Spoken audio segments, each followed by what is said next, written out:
Good morning. It is March 4th here in Western Maryland, and I have a fun day planned. Welcome back to another video. We are going to be walking around the Lachlan Boardwalk Wetland Trail here this morning. I just finished up at Trout Run, which is a wastewater treatment plant a few minutes from here, with my buddy Aaron Graham, excellent birder from the area, and we were doing some early morning migrant watching. We had a hybrid American black duck mallard, which is always fun to see. We had some American pipits and a kestrel, which is good for this time of the year. Later today, Frank and I are headed to a spot near New Germany State Park to look for valley and ridge salamanders, Plethodon hoffmanni. They're not an easy species to find in Maryland, but this area makes it pretty easy because there's a lot of them there. So that'll be fun. But for now, we are going to walk around this trail. This is a cool wetland. I'm going to talk about it a little bit and see what we can find. So stay tuned for a fun video. The Lachlan wetland is interesting to me because it has 3 different types of wetlands within this area. Right now we are in what's known as a wet meadow, and it's mainly dominated by grasses and sedges and different seasonal wildflowers. And then if you go farther in, you'll see more of a shrub swamp type habitat, which has harder species like willows and alders.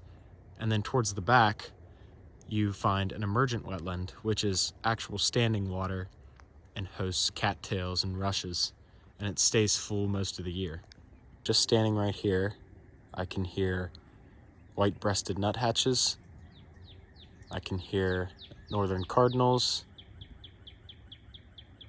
The cardinal is the one doing those high-pitched, clear notes repeatedly. I can hear Carolina wrens. There's the cardinal.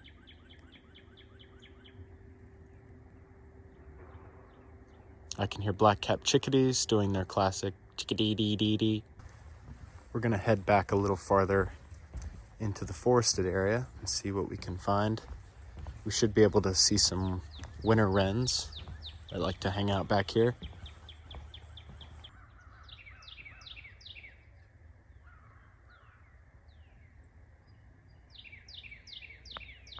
So you can hear the Carolina wren doing that repeated series of notes. I'm also hearing white-throated sparrows and song sparrows and a couple tufted titmice here. Crows up there calling. Lots of cardinals. There's the crow. A raven is going to be more throaty, and the crow is a little more of a clear call. There's a white-breasted nuthatch. There's the Carolina wren.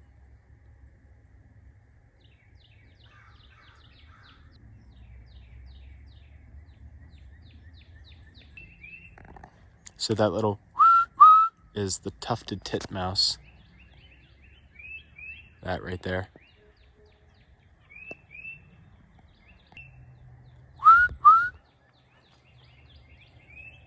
If you're just getting into birding, I would recommend learning your basic songs and calls from your nearby forest or your backyard, because you're often going to hear birds before you see them. And hearing that and knowing what it is so you know what to look for is super helpful.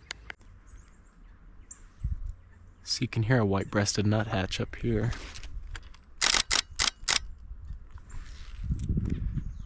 Flying around over there.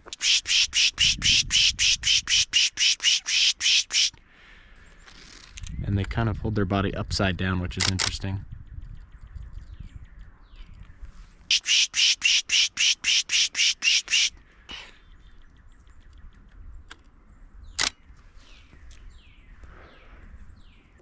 This is staghorn sumac, Rus typhina.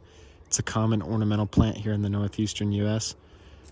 and it's easily recognized by its hairy stems and that bright red hairy fruiting cluster known as a drupe. And people use these to make sumac tea or other types of seasoning. It's pretty tart in flavor and it will ripen in late summer or fall. This is the emergent wetland that I was talking about earlier towards the back side.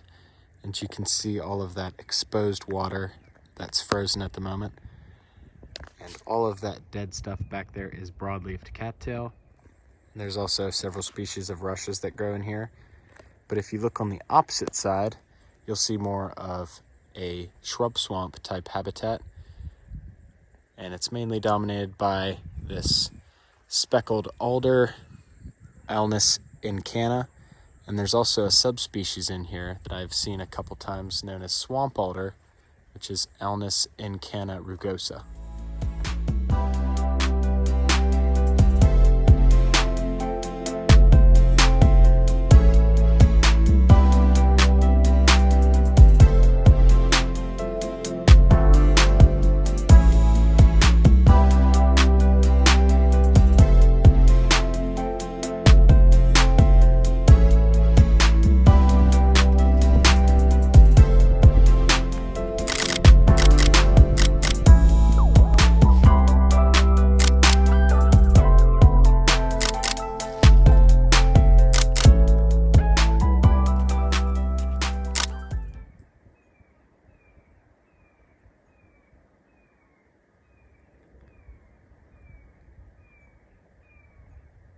Not sure if you can hear that, but those are red-shouldered hawks calling over there. Probably flying around. So there's the red-shouldered hawk getting harassed by some American crows. All right, we just got back. It took us about an hour, and we did just under a mile, and we finished with 28 species, which isn't too shabby. We ended up getting 4 red-shouldered hawks, which was cool. They were all getting chased and harassed by those American crows over there. Notable stuff included a fox sparrow, a couple white-throated sparrows, which weren't too surprising, but it's good birds for this time of the year. A pair of winter wrens, and an early eastern phoebe, which is always a nice treat. Most of that other stuff was pretty common, to be expected birds, as one could say. Next time that you guys see me, I will be pulling into the spot for Valley and Ridge salamanders. So stay tuned for that, and I'll see you guys when we get there.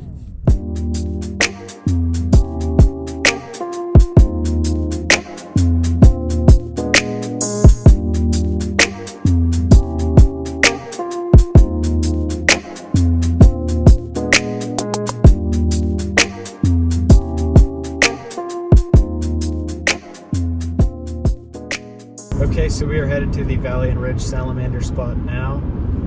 Frank's going to be meeting up with me here later, and we're both going to be looking for them. These are long, slender plethodons that are covered in gold or brass flecks. They can be found on rocky, forested slopes with well-drained soils. Their range extends throughout the Ridge and Valley region of the Appalachian Mountains, hence the common name. I found a bunch of them around this time last year, so it should make sense that they should be out today. I usually find them under larger flat rocks, sometimes logs, but we're gonna get some sweet photos, maybe some video, and I will catch up with you guys when we get there. We have arrived. I'm gonna walk down this road a bit and hike up to the hill where the spot is. So the reason that these salamanders can be found on such dry slopes is because they have no other choice in order to compete with the ever so abundant eastern redback salamander.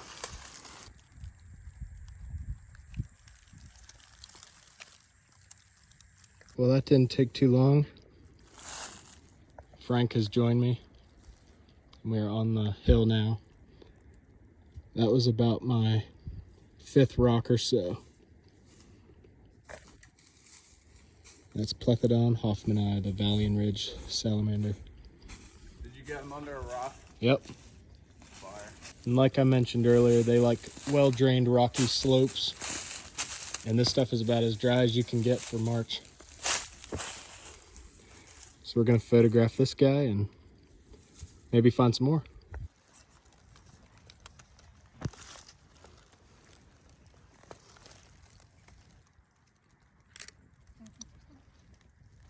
Frank's rocking his new setup for the year.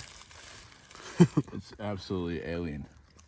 And this isn't even the full setup. Just wait until I get my diffusers going. Oh. It's gonna go absolutely insane.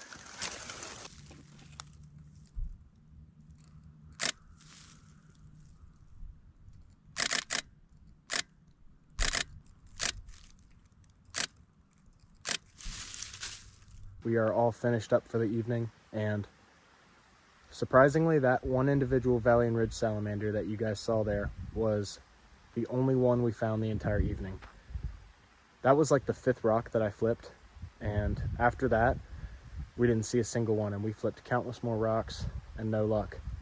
I don't know if it was slightly too dry or maybe a bit too cold on the soil, but I'm thankful that we photographed that first one. Otherwise, we would have been out of luck. So I'm going to put some of Frank's photos up now, and I'm going to put the rest of mine towards the end as well for you guys to see.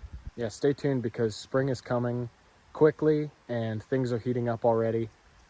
And it's only going to get crazier as far as reptiles and amphibians go, and wildflowers and warblers and everything that's going to be coming back here with the warmer weather. Today was awesome. It was like classic March day. Got to be in my t-shirt for the first time this year and just loving it. So stay tuned for another video, and thank you for watching. I'll see you later.